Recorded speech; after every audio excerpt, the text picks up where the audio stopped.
Brown, your host for today's podcast for the DCSBDC.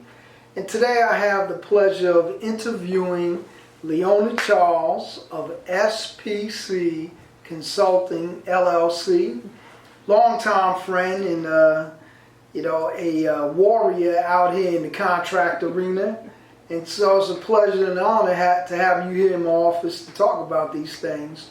Specifically, we're going to talk about cybersecurity for 2020 and beyond. So, and I know you're a leading expert in this field, so what is the latest and greatest going on with cybersecurity? Well, Carl, I'm happy to sit across from you in the morning. If I have to talk to anybody, I'd rather talk to you. So the CMMC model is something that's been a long time coming. A few years back, you remember when the Nist Framework came out and kind of everybody was like, oh my God, what's going to happen with this? What am I supposed to do? And then nobody knew. Yeah, but a lot of people don't even know what Nist is. This is true. National Institutes of Standards and Technology. Right, so it's a framework. And when it first came out, there was some confusion about whether or not you use it as a checklist or use it as a guide. And according to Nist, the proper way to use it was as a guide. And it was really handy because it was interchangeable depending on the specific types of systems that you use and the specific types of applications your systems use. So what we're talking about is the security systems or software that systems have that small businesses own. So that they can do business with the federal government. With the federal government or state With government. anybody. Yeah, With anybody. So what's come down the pipeline, because people had trouble getting guidance on exactly what do I use? What am I supposed to do? What are my minimum requirements that I have to have in order to bid on a contract or work on a contract? There was no guidance from DoD to tell us what was happening because they were trying to figure it out like everyone else. So this framework gave birth to the CMMC model, which is, I want to say Nist Light. It still has 18 domain areas, but basically from a 10,000 foot view, what it requires is that you have processes, that you have audit, that you have physical and software access control, you have levels of access, and it requires that you have recovery, which is the most important. Okay, so why is the federal government, NIST in particular, DoD, why are they implementing this?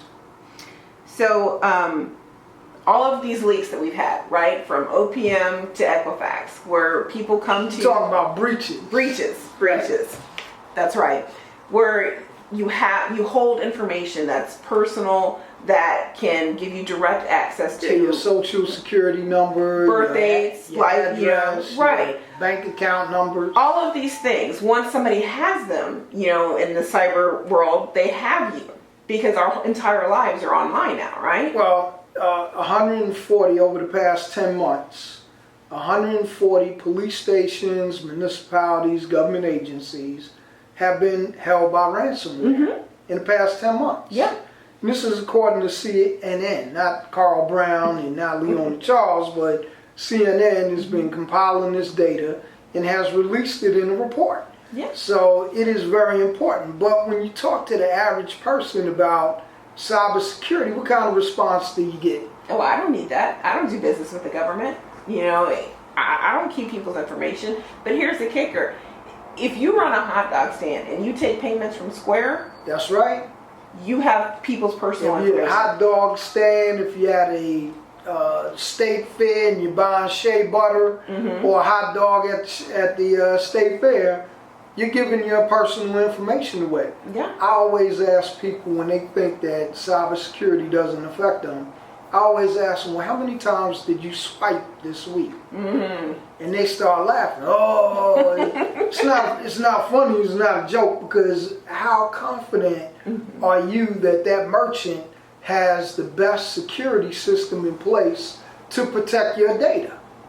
And a lot of them are really afraid at that point because they say, well, I don't think they have anything at all. And on average, they are correct. Because they're not required to, right? Once a merchant purchases software, that software usually sends your information to a third party that third party is not regulated. So what this model does is it requires you to make sure you know where the information goes once it leaves you. Right. And for small businesses, think about this. If you're going to do business, just say here in the city of DC, if you want to get on a DC supply schedule, you've got to have between $1 and $5 million worth of cybersecurity insurance. Say it again. $1 to $5 million at a minimum of cybersecurity insurance. This is not all of the insurance that you need. This is just one piece of it, right? One piece. And the reason why is because everything is integrated now. So if I have an app on my phone that links to my bank account, which links to my vendors, all of that information flows together. So if one of those pieces of the chain leaks, all of my information is breached. All of it from all of those vendors is breached. That's right. And then from those vendors, it goes to their vendors, and then to their vendors, and it keeps going. It keeps going. Well, let's just put it in perspective. We've all heard about Capital One being breached recently, and Target and all these other places, right?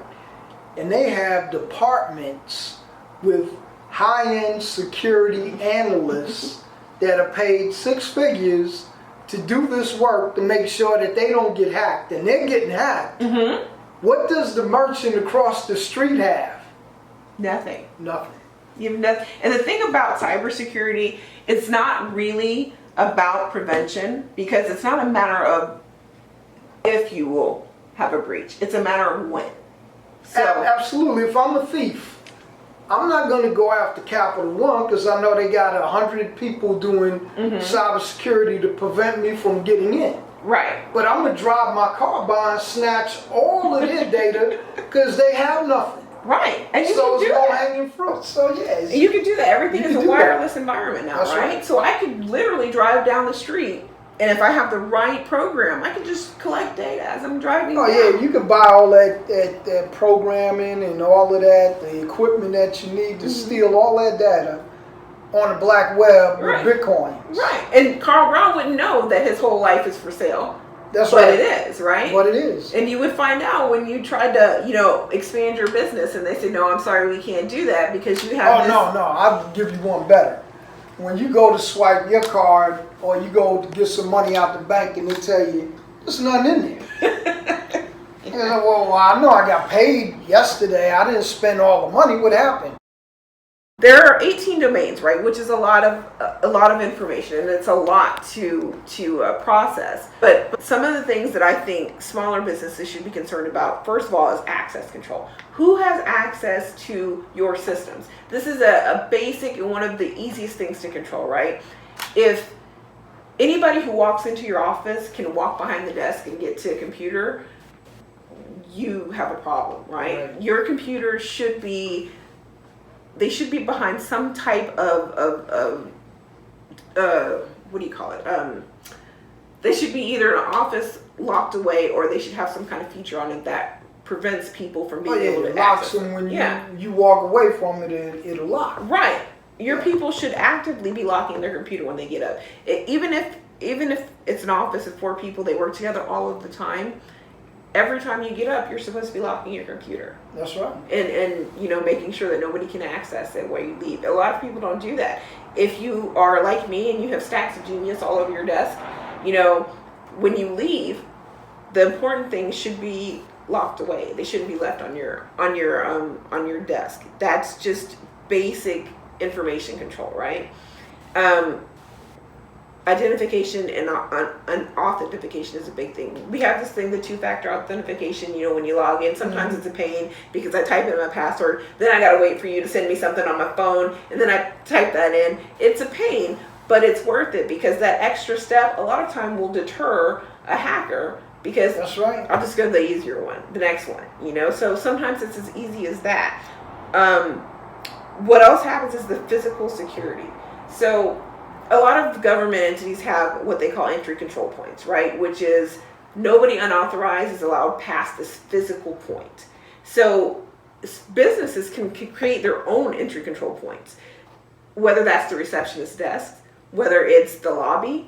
You could create your own ECP point. Say past the receptionist desk. If you don't have a badge to swipe in, you don't get in.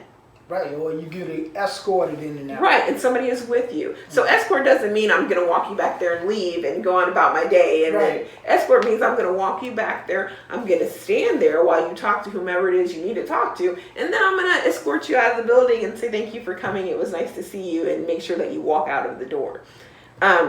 Businesses think, small businesses in particular think, well, we're small, we're family owned. We don't really operate that way. But you have to. Yeah, because, small businesses always experience high turnover. Mm-hmm. Even though you're family-owned pizza or bakery or whatever. Right. The people working for you come and go, and you never know what they're coming and going for. Right.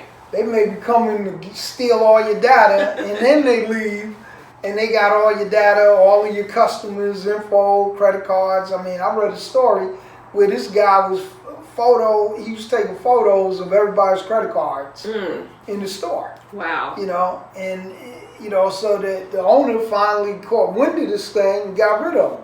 But how long was he doing that, and how many credit cards did he photograph and sell the data? And here's the kicker. That owner is now liable For all of that information, yes. right? Yes. So when you think, why is cybersecurity important? That's why. That's why. That's why. Because now, if any of those cards end up on the dark web and they're sold and that person experiences a loss, that owner is liable for that loss. Exactly. And for that breach. Yeah. And I can sue that owner when we determine that that's where the breach came from. Right. And then as a small business, if you haven't taken cybersecurity seriously, you're negligent, right? Well, that's, in closing, I just want to say that part of Vision 2020, because everybody, when they go to the ophthalmologist, wants to walk out of there with 2020 vision. I'm just playing on the words, but our vision for 2020 is cybersecurity is important. Mm-hmm. So what are your final thoughts on this area? Have a process and take it seriously. Whether you have one employee and it's just yourself, or if you have 20, you need to have a process for how you log in, how you log out, what is considered sensitive material, what is not, and what happens if something goes wrong. And do periodic checks more than once a year on your systems. Have someone come in and do some penetration testing. It doesn't have to be fancy, it doesn't have to be expensive, but it does have to be done. Thank you. Mm-hmm. And this is the final chapter of the podcast for us today. Cybersecurity is important. Thank you.